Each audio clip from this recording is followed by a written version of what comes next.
You kept asking for the Prelude, so they gave you one. Not me specifically, but I was finna touch on that. That the fact that they took an iconic name from an iconic car, didn't even give it the dignity of making a bespoke platform for this. No. Not, like bespoke anything. You took everything from a Civic.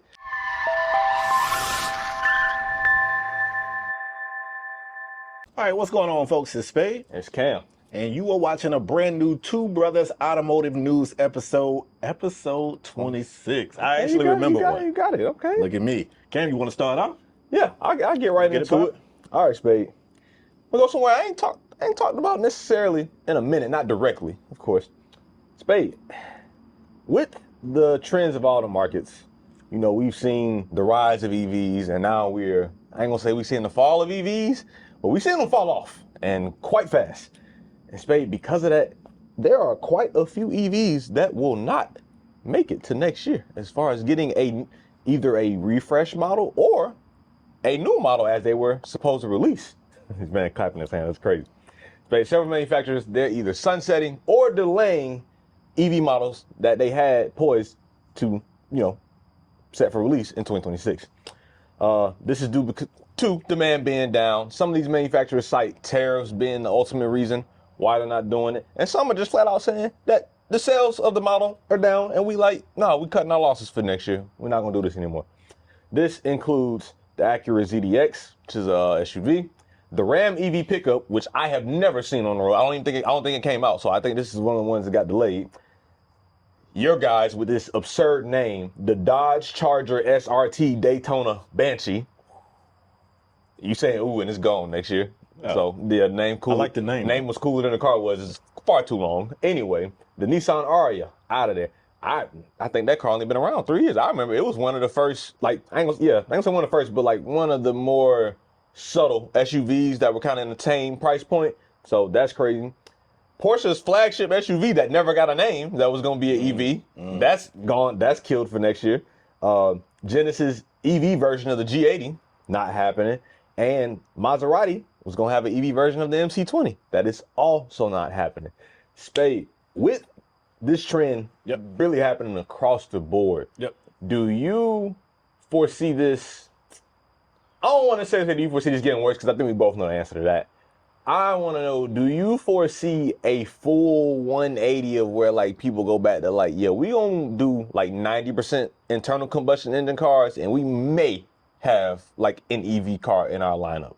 Or do you think people still gonna kind of push that EV envelope, but they just admitting that like right now we kind of went a little too hard up front? Yeah, I mean, I kind of want to commend the manufacturers first and foremost. Like, I think you have a responsibility to be reactive to what people are saying they want. And, of course, we was hit with like EVs are the way. I remember reading articles being like, in like 10 years, you won't even be able to buy a petrol car. Like it was running around like the Jetsons. Yeah, they was kind of fear mongering this thing. But also, if we remember correctly, there were also government regulations pushing things that way. Now, the current administration seems to be pushing in the complete opposite direction. And for what it's worth, like, it's not everybody, of course, but like car fans, driver enthusiast people never really warmed up to the EV thing anyway. And we kept seeing them do different things like EV that changes gears, like the Taycan did. Or fake noise. Or this one's good on the track. I think Hyundai had one that was actually really good on the track. It was like the Elantra N. I don't know. Yeah. I don't know. They called it the N EV, or I can't remember what the name of it. Yeah. But yeah, so for one, I think companies are wising up. I think they're being smart, which they have to, because they have to be successful. You know what I'm saying? Like at the end of the day, it's their goal to make money. But also, like there wasn't clamoring from car purchasers to just be like, we want more EV. It was never I ask. So even when I saw everybody being like, you know what, our entire lineup is going EV, I was like, what are they doing that for? Like what? I understand it's government regulations, but it all felt premature to me. So I feel like this is a reset, and then we'll see where things go. Who knows? The next administration might make an additional push on EVs, and we might see this thing turn around again. But kudos to them for just being reactionary. I wish that plane was an EV. So I mean, like, what is happening, bro? Like, is he landing? I don't know what's going on there. Hey, bro, take your ass on, bro. Jeez, I kept trying to ignore it, but that's why I was like, it was like you take it sweet time. Yeah, Spade, this one's weird for me. I feel like Tesla benefited from being first. Absolutely. And I think because of that, car manufacturers kind of watch people like for a while. And I know because like when I was still in college, like Tesla was like, that was a cool thing to have. Sure. Like that was a cool thing to get. For sure. And I think because other manufacturers were seeing all the success Tesla was getting in that time, just because really they were first. Like were they even first, or did they just revolutionize infrastructure? Were they technically first?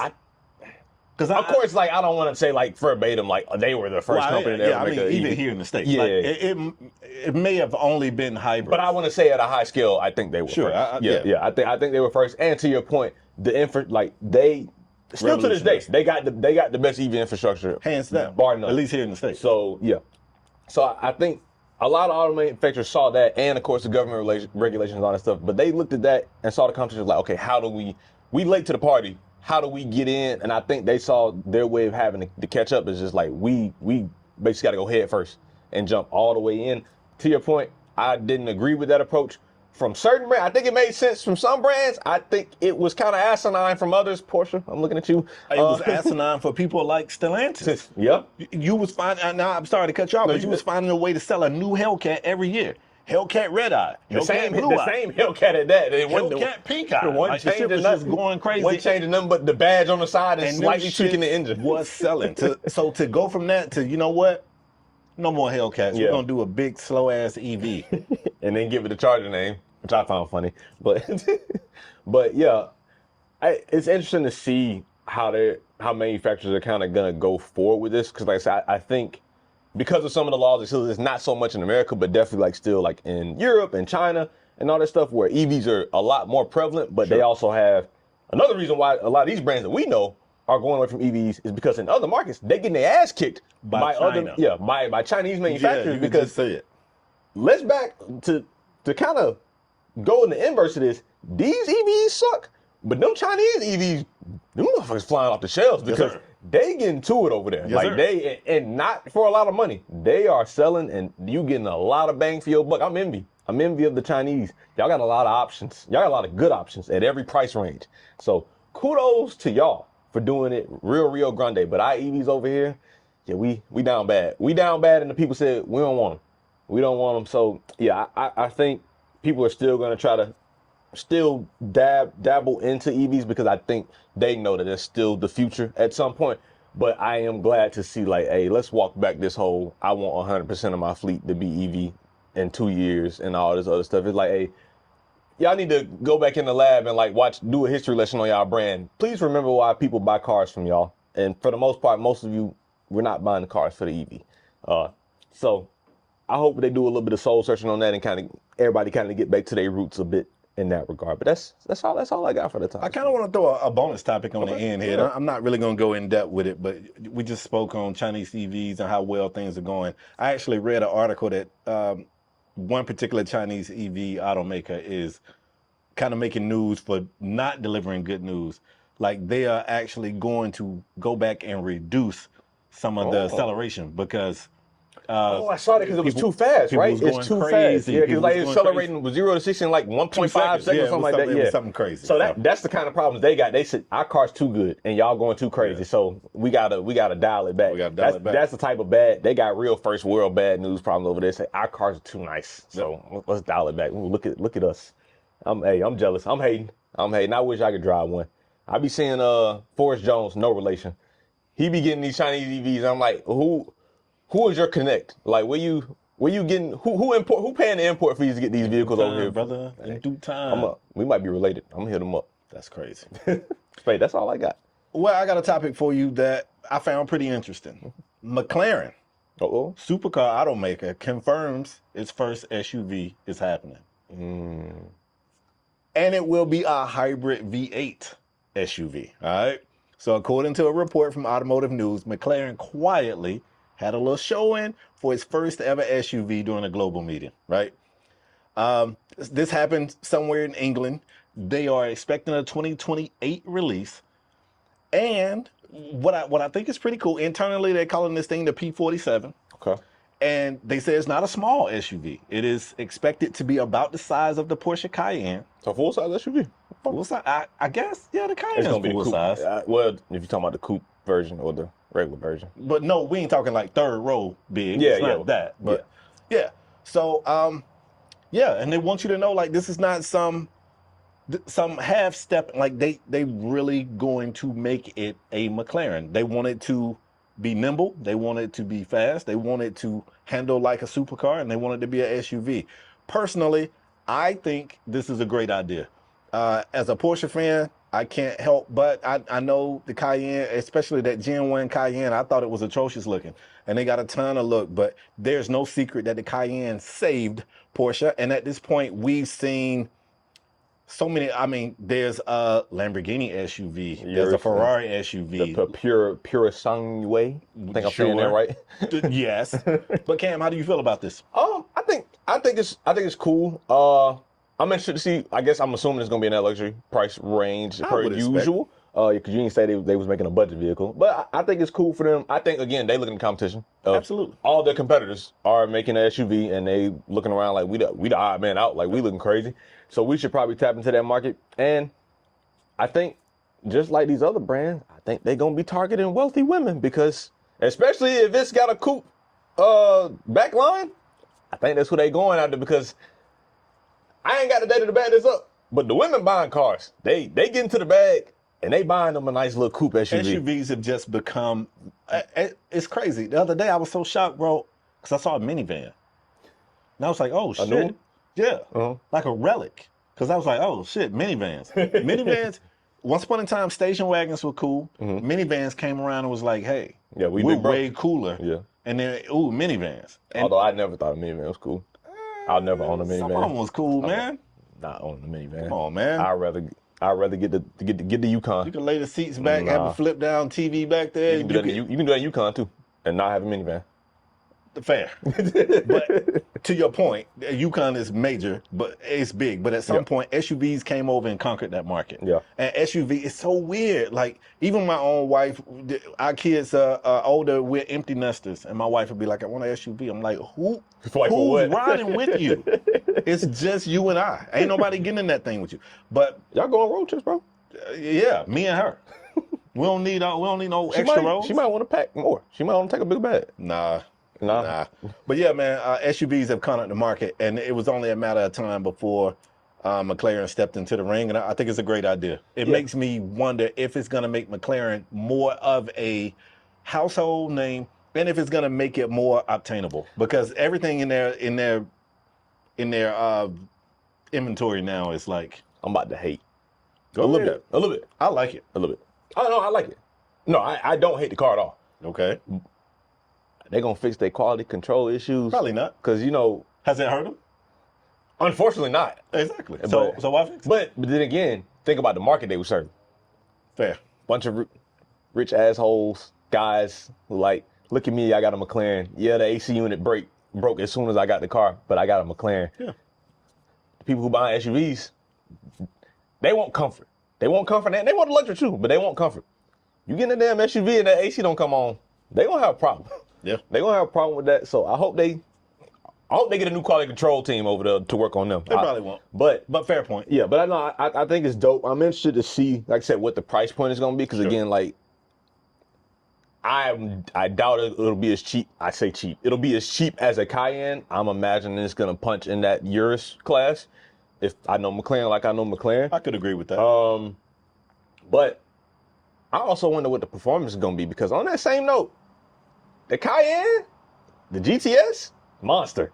That GTR version of it, that bigger Turbo monster. GT is. Yeah, I think it's a Turbo GT. Is. Not GTR, that's what I meant to say. The Turbo GT is smoking 90% of cars on the road. It's not to be played. That is a weapon in SUV form. So that ain't no sweet class to just be entering and thinking like, oh, you just gonna kill it. And even like the Ferrari, like the pure Sunway, it's got Ferrari style into it, but it's a bit unique for them too. And I feel like it's done well. Like I like it. It looks nice. It's unique, but that's really their super one-to-one rival. So I want to see the performance of it. I'm shocked that the news of it got out this early if it's coming out in 2028? I think it's very smart because one, they made a point to say that the performance details remain under wraps. They didn't say anything about performance. There's no hint of what it might cost. And they didn't even have like... I'm about to say, do we know what it looked like? They had a clay model. They had a clay model on stage, and they said that the clay model sat on 24-inch wheels. Now, you and I both know, I've seen clay models, and I've seen what actually get produced, and sometimes... And a McLaren on 24-inch wheels? Hey, man. That's bigger than I would have thought. Me too. Especially for a performance SUV. Me too. Yeah, come on. So I think what they're doing right now is putting it out there, being like, hey, this is a market that we want to get into. Temperature check. Temperature check. You're going to let people speculate on what the performance should be, what the numbers should be, and you almost going to use that as like UXR. You're going to use this data to kind of inform what you do. As long as they ain't using Zach Brown, because Zach Brown will fuck it up. That's the F1. Never mind. I ain't touching that one. But yeah, man, I like it. I like it. I want to see what they do with it. Okay, yeah, no, that's a good topic. That's interesting. That's something to keep your eyes on for the next 2 years if you're a fan of McLaren. If you in the market, if you a guy that drives a McLaren, coupe right now, you might want a McLaren SUV to kind of. Nah, it won't be that. It'll be the guy who wish he could get a McLaren and can't get. Oh, so you think this gonna be the broke boy McLaren? Nah, well, I ain't saying all that. But I mean, that sound like what you're saying. I'm saying $180,000 SUV is cheaper than any car. Well, I mean, new. So you're saying this is a poor man's McLaren? No, you know what? Let's go to the next topic. I don't like you trying to spin this shit. I don't like it. I don't like it. Spade. In our last video, first of all, I've had a recall in the last few videos. But in our last video, we talked about how just across the board, these manufacturers ain't getting it right. The quality is down. The quality is awful. Spade, I got another recall. And I feel like I've had recalls in the last, I think I had recalls in the last 4 or 5 videos at least. That's your thing. Not my thing. It's these manufacturers' thing. That's true. But in the last video, we acknowledged that across the board, manufacturers ain't getting it right. And these ain't minor recalls these people have. Like, we are seeing catastrophic issues left and right. Not only from brands that we usual suspects, but we seeing this from people who we never expected. Yeah, like we never expected. We praise for their quality and for them being bulletproof. Sure. And Spade, it pains me to say that I got to talk about Honda again, and I believe I just hit them up about a recall, I believe 2 or 3 videos ago. About tires? Yeah, when the wheels was falling off. The wheels were literally falling off the car due to a manufacturer. I believe that was 2 episodes ago. But Spade, Honda has yet another recall, and this one is about the hybrid Accord.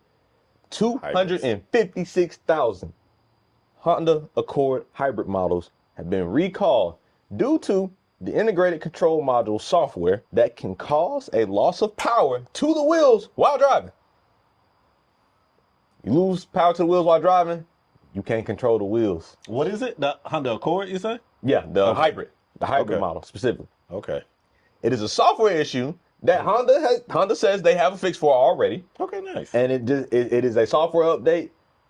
They said they're gonna be reaching out to customers. I didn't get a date or time frame on when. I hope they're a little bit speedier than Stellantis will be. And from our last video, I hope they let people know a lot earlier than New Year's. But Spade, we just talked about it. This is on the backs of a recent recall of the wheels falling off the car. How you got 2 different recalls that affect the wheels? You got a manufacturing issue where the wheels falling off the car, and now you got a software issue where you losing power to wheels. Of course, 2 different models because the other one was the Civic, which wild because Civic, Accord are 2 flagships. Like, kind of bad that you got major recalls on both your flagship vehicles. Spade, what's going on? What's going on? I don't understand this one. I don't understand how a software issue can make you lose power, because if I understand correct, are these plug-in hybrids or these? I'm not sure if they plug-in hybrids or not, but basically, in layman's terms, the module unit that communicates, your steering wheel to the actual wheels on your car, somehow, some way through some type of software bug, while you operating it, it's telling the wheels that we don't need you anymore, and it's just cutting off the power, so you losing that one-to-one connection. They didn't go into details of what specifically that bug was, so I can't get super technical into that. But they said the fix was to correct whatever is causing that issue of saying, hey, cut the power to the wheels. Yeah, that's awful. Yeah, it's absurd. I don't get it. I don't get it. This is a miss on the engineering side. This is a miss on the testing side.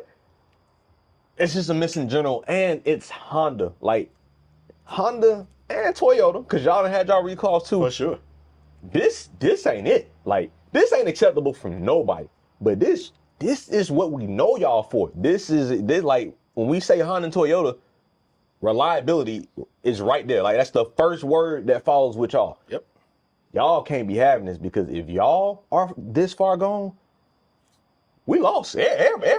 What's the standard we can hold everybody to? We use, hey, it ain't as reliable as Toyota. It ain't reliable as Honda. We ain't gonna be able to say that. What we gonna say? It ain't as reliable as a bike. I mean, still you can go get you a Ford F-150. Come on, a Ford? Yeah. A Ford? Don't they got an acronym for, like? Finish the topic. We're not doing that. You know I got a Ford now. But, come on. Hey, one, if you own a Honda Accord hybrid, check to see if you fall under this recall. The other thing I didn't get the year of model. I'm going to assume, just for safety of the volume of these, is probably the last year or so. So probably. If you bought a Honda Accord hybrid in the last year or so, you should probably double check to see if your car falls under this recall. Again, you can probably go to Honda website, call your dealer directly, see what's going on. But it is a software update, so it seems like the fix should be simple for the most part, as far as from the consumer standpoint. But yes, man, I'm tired of reporting recalls. I'm damn sure I'm tired of reporting recalls from reputable, what I should think are reputable manufacturers. Yeah, like, it's crazy. So, Spade, what's your thoughts on this, man? Yeah, I mean, it's disappointing. The first thing that pops out to me is, I feel like, and I could be completely wrong, but the majority of the recalls we've talked about, I feel like a lot of them has had something to do with some type of hybrid drivetrain. Yeah. And not all of them, but a lot of them. A lot of them. And I mean, the reason why you're picking these up is you're probably thinking practicality. You're thinking fuel efficiency. And safe. All of that. And it's just like, damn, man, like. Yeah, hybrids was like the bulletproof. That was like if you want like extreme practicality and, like, you know, not worrying about a ton of maintenance, like, hybrid was the move. That was the move. So I don't know what's going on, bro. Yeah, it's nasty. And again, we talked about this in our last episode, but it just keep happening. It's like, they ain't like the old folks say. They don't build them like they used to. They don't. They really don't. I'm saying that at 26. It's crazy. not even a saying, though. Like, it's serious. Yeah, the build quality across the map is down. It's horrible. It's down. It's horrible. The manufacturing having issues. The engineers having issues. Quality control just sitting there twiddling their thumbs because these issues coming in and they ain't even calling it out in-house. They just like, look good. You know, rub a little elbow grease on it. Seems straight. They all fell. Every department fell. Leadership fell. And all these manufacturers, what's good? Like, can we? I want to go to a plant and do a walk around and like, what's going on? Like, You want to see? I want to see. Take a car through the assembly line from start to finish. I want to know. You can't do it like that. You got to be a fly on the wall. You got to just be like this. Is undercover boss still a thing? That's what we need. Undercover boss need to come back. Y'all need to lock in, get you a nice little costume, and go to these plants and see what your workers doing. Take the camera crew. Yeah, take the camera crew. Because listen, let me tell you, this ain't got nothing to do with our show, but I don't care what my job is and I don't care how much I hate it. When we get a new employee to show up with a camera crew, I'm the most dedicated worker you've ever seen in your life. Nah, I ain't gonna lie. New employee showing up with a camera crew is like, I work my ass off when that camera come around. I don't know what type of time he on, but when I see a camera, I'm working my ass off. And the fact that they still caught some sorry ass people with the camera on is just bad. let you know. They don't care nothing about their job. Nah. If you can't work good on camera when you being watching, like, you ain't never working good. No, it is disappointing to see all these recalls. Hey man, if you got a reliable car and you don't need a new car, keep it. Don't buy no new car right now. It's nasty out here. We got subscriptions. We got the wheels falling off of cars. We got you losing power. Apple CarPlay. The engine blowing up. Like, new cars. It's all bad right now, bro. Charge you for GPS. Yeah, like it's terrible. If you got a car you content with, and it ain't serving you no problems, keep it, bro. You're making me almost not even want to go to my next topic. But let's go to my next topic. Let's go. Listen, man. Honda finally announces pricing for the new Prelude. It better be cheap. Well, it's not. The Honda Prelude's a beautiful car. People love it. And it's coming back. The 2026 Honda Prelude is starting to hit dealerships now. You gotta be careful with saying it's back, bro. But this is back. I guess, yeah, you know for sure this happening. I know this is back. If you know, you know. It's out. It's at dealerships right now. So you can go to a Honda dealership, probably lay your eyes on one. The same thing I was saying about McLaren with the SUV and feeling like they probably want to just, check the pulse on something. There was a lot of speculation around what this Prelude would cost. And now that we got pricing, because they revealed this, what, 2 years ago? Yeah, it's higher than what people thought, right? So the starting price is going to be a little over $43,000. Now, here's where things get a little bit crazy. Now, check me out. It's got a 200 horsepower hybrid powertrain. Cam has got the exact same powertrain from the Civic Hybrid. But the Civic Hybrid is almost $13,000 cheaper than this Prelude.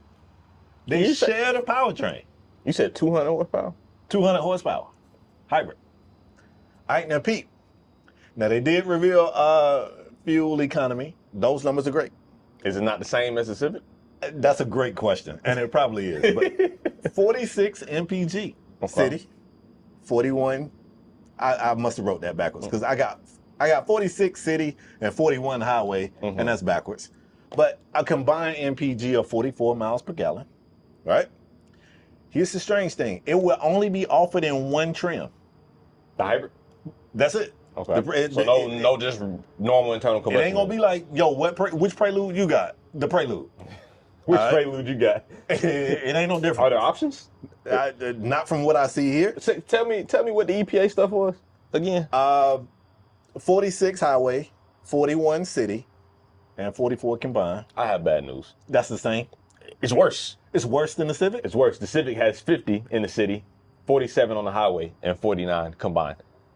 So same engine. Yes. Is the same drivetrain? Like all through and through? I mean, something got to be different. Okay, so just say same engine. But it says it shares the hybrid powertrain. Okay, so it's everything. So I feel like that's everything. It got to be everything. So it is a Civic with a new body that is worse performing. I ain't gonna say worse performing because it's faster. Well, I don't know if it's faster, but here's what's different. Okay. Hear me out. Now, it borrows the suspension from the Civic Type R. Hey, man. All I'm doing is reporting the news. So it's, you sticking to the road because that 200 horsepower might... goddamn Honda Prelude. This is a puzzle piece Honda Civic with a new body. Gotcha. What can they say? Gotcha. Gotcha. Damn new car, bro. Like, what? That 200 horsepower might throw your ass off the road, but you ain't got to worry about it because you got Type R suspension on this joint. First of all, 200 horsepower throwing a hoop off the road. This ain't 1980. It could. But because you got Type R suspension, you're going to be planted to the road. Bro, I think the Grand National pushed 200 horsepower. And it didn't have Type R suspension. When you turned in the Grand National, that joint swayed like this right here. But yeah, Cam, I mean, obviously, we kind of teasing it a bit. Honda, I don't know what you want. Before you even go, I'm going to give you my take on it. Matter of fact, I'm going to go through. Right? So it's just one trim. It's a little over 43,000. It's 200 horsepower. It's a hybrid powertrain. The suspension components come from the Civic Type R. It's going to have leather trim, heated front seats. Leather wrapped steering wheel. It's got an 8-speaker Bose system. It's a 10.2-inch digital gauge cluster with a 9-inch touchscreen and wireless Apple CarPlay and Android Auto. It took the Civic interior, didn't it, too? It sounds like it. Ken, what we think about this, bro? I think this sucks. And I think... Would you give 43,000 for it? No. And what I'm looking up right now, Spade, is how much a new Toyota GR Corolla costs. Because that is going to be its competitor, as is the Civic and the GR Corolla already, because that's what this is, a bastardized version of a Civic. Absolutely. Under the name that you guys wanted. You kept asking for the Prelude, so they gave you one. Not me specifically, but I was finna touch on that, that the fact that they took an iconic name from an iconic car, and didn't even give it the dignity of making a bespoke platform for this. No. Not, like bespoke anything. You took everything from a Civic. Like I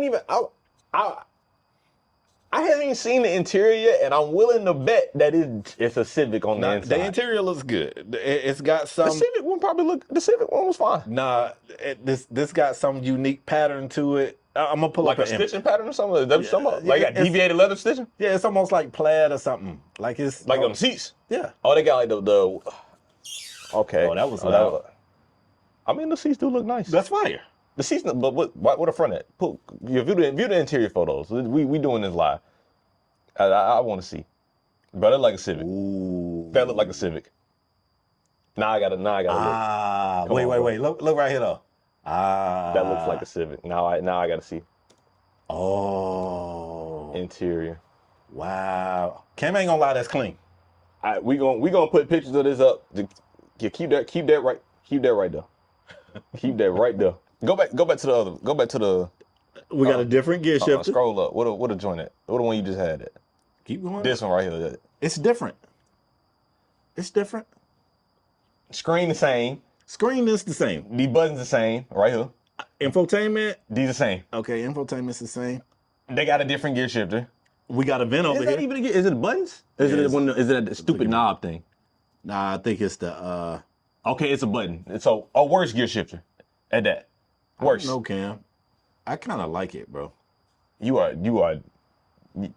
sound like a Honda Shield right now. No. This is not a Prelude. That's not a Prelude? I mean, it is, but I'm saying to your point, the Prelude we remember. When you tell me you're bringing the Prelude back, this is not what I'm expecting. This is not what I'm expecting. Yeah. But I do think it looks good. It's a Civic. The Civic look fine. The Civic. I wish we could see. Do you have the same screen here for a gauge cluster? It's a screen. I ain't going to say it's the exact same. That one looks a little smaller, if I got to be honest, than this one. This is supposed to be a 10.2 inch infotainment. That part or is that part? This. Okay. This is like 9. We talk. Okay, so the center one is 9. The gauge cluster one is 10. Yeah. I can't tell how big this is, but this one eyeballing But it is a screen? Yeah, it's a screen. Yeah, it's digital. For sure. It's a Civic, bro. Like, this is the Honda Civic Prelude. This is another trim of the Civic with a different body. It definitely is. I will say I've seen the outside of the Prelude. It looks nice. Like, it looks good. I even think the interior looks good. I mean, you do have deviated stitching. I think it looks good. To your point, did they cut corners? They definitely looked at what they had in the warehouse and was like, take some shit in here and make me a Prelude. Bro, what's the 0 to 60? Bro, I don't know. And you say it's the hybrid, right? I'm gonna compare it to the hybrid. Yeah. I don't know if I got those numbers yet. Let me see. They ain't got the numbers out. Cause the hybrid Civic goes 0 to 60 in 6.2 seconds. God damn, that car. Hey, 6 seconds. What we think? I mean, that's cool. It looked good. The hatchback is nice. Yeah, it's practicality. That's nice. But again, the Civic does that too. Let me see. The Civic Type R definitely does that.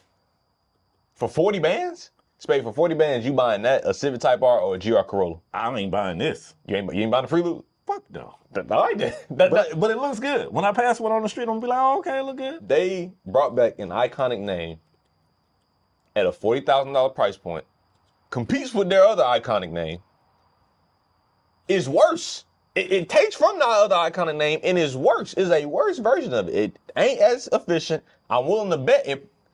I'll say it's probably faster, just based off the body type. Maybe it's faster. We'll give it that. 232 pounds-feet of torque. But that's the only thing. It might be slightly faster, but it does everything else worse. And it's two-door, right? Two-door, right? Yeah. So it's a coupe compared to the Civic being a sedan. So I guess a different body style.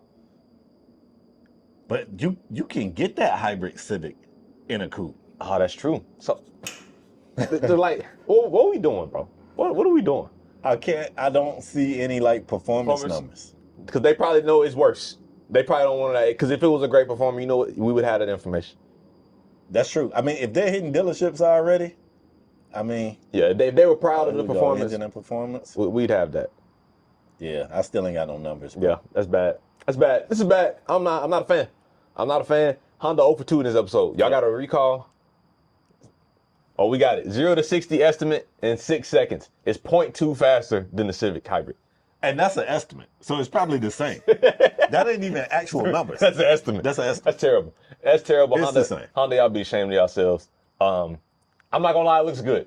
That's the only positive. It looks good. It looks great. It looks great from the outside. They did a very good job. The exterior designers did a great job. The interior designers, they clearly took from the Civic division and they said tweak it slightly. Can I shoot them some bail? No. I would like to try. Well, go ahead. If your boss came to you and said, take this damn laptop and make me another laptop, you can only use the tools you're given. So with the tools they were given, I like what they made. These parts, you said I got to use these parts, man? Yeah. But how you know they were told that? But my thing is, I'm not mad at the workers who made the car. I'm mad at Honda. I'm mad at who. I think who sent this directive out. No, I mean that's fair. But given, if you were told like, hey, use the Civic platform, find some Civic shit, make the Prelude. I think it looks good, exterior and interior. Am I paying $43,000 for it? I am not. I got a rift here because I saw this. I saw an article that said this wasn't even originally supposed to be called the Prelude. Oh, I believe it. But they said that it came out so good that they had to give it the Prelude name. That's what the article said. Now I can't confirm the sources, but so this bitch might have been the next Civic. And they was like, you know what? Prelude it. So allegedly, they felt so good about this that they were like, we're going to give it an iconic name when this shit ain't nothing but bits and pieces of their other iconic car with a new body. It's true. That's terrible. That's absolutely terrible. I am of the camp of if you're going to debut a new name, it needs to be new. I'm not saying you can't take and borrow from stuff that work, especially in-house, cool. But the interior damn near the same. It is quite literally the same powertrain. Same. Even the EPA, like this site here has the exact same EPA numbers you saw. Yeah. So 51, 52, 49. Same. It's a Civic. Yeah, it's a Civic with a slightly worse fuel efficiency. And that because of the body style. Even the numbers here show the exact same thing you saw for the Civic. So we ain't even got consistent. So it's a Civic. It's a Civic with a new body. We can't even say it's a coupe Civic because you can get the Civic in a coupe. Sure. Yeah, this is a waste of time. This is a waste of time. Civic. This is a waste. If you in the market for the Civic, and you want to pay $12,000 more than everybody else who paying for a Civic, you can get a Civic that looks better than everyone else. I was about to try to shoot him some bill and say, okay, like since it's the same price, yeah, I would take that over the regular Civic, but it's almost $13,000. It's $13,000 more. So this is comparable to the Civic Type R. Yes. And I'm not taking this over the Type R. No. Because I can't remember the Type R performance, but I know it's better than that. If I'm not mistaken, the Type R only comes in a manual. So it caters to a very specific type of driver. I learned to drive stick. Or I will get a GR Corolla. Fair. Or a Golf. Or a Miata. All of those are competitors, and they all will probably have better performance. But you know what they don't have? It being called the name. Yeah. Yeah. I mean, but Civic Type R, just as iconic. Miata, more iconic than the Prelude. I think Miata. Don't have the Miata boys come for you. I love the Miata, but I mean, more iconic. It's something about being gone. Like the Prelude, you can't get it, and it's a classic. Is it back? I told you what I said earlier. I told you need to be careful saying stuff back. They said it's back. Hey, anytime he say something back, you got to be careful. Listen, the viewers, listeners, and watchers. I think two of those are the same. I'm very reliable. If I say something's back, it's back. You know what I'm saying? You ain't even got to check. Well, look, never mind. Do not. Do not. Hey, let's get out of here because I ain't got nothing nice to say about this. This right here. Good though. That's it. That's all I got to say. I'm gonna upload a ton of pictures. Hopefully they'll be. You know what? I don't even want them to be over the middle. I want them to be over my head. I want them right here. Yeah. Because this is. It's beautiful. Honda 0 for 2 in this episode. Hey man, if you enjoyed this episode, first of all, if you're a Honda fan, I'm sorry, but hey, sound off. But Cam, I want to know. You want to know? Are you? Would you buy the Prelude? 43 grand for $13,000 more than the car it's a copycat of. Would you buy it? Don't try to sway them one way. I'm just presenting with You're the facts. looking at the pictures. Would you buy the Honda Prelude? Go. Hey, if you would. Don't try to sway them. If you would, I'm sorry. You're trying to sway them. I want them to make sound decisions. Nah, you're trying to sway them. If you own an Accord hybrid, make sure you get your recall figured out. Facts. If you was looking forward to any of the EVs, they got canceled. I'm sorry. Not really though. But And if you want a McLaren SUV, stay tuned. for 2 more years, 2028. yeah, get your bread up. You got time. Get your bread up. Leave a comment below. Let us know what you think about these topics. Let us know what you think about the quality of just all these cars coming out. The lack of quality, I should say. Yeah, man, sound off. Y'all know, follow us on Instagram, TikToks, all the socials. Hit the like, subscribe. Until next time, peace.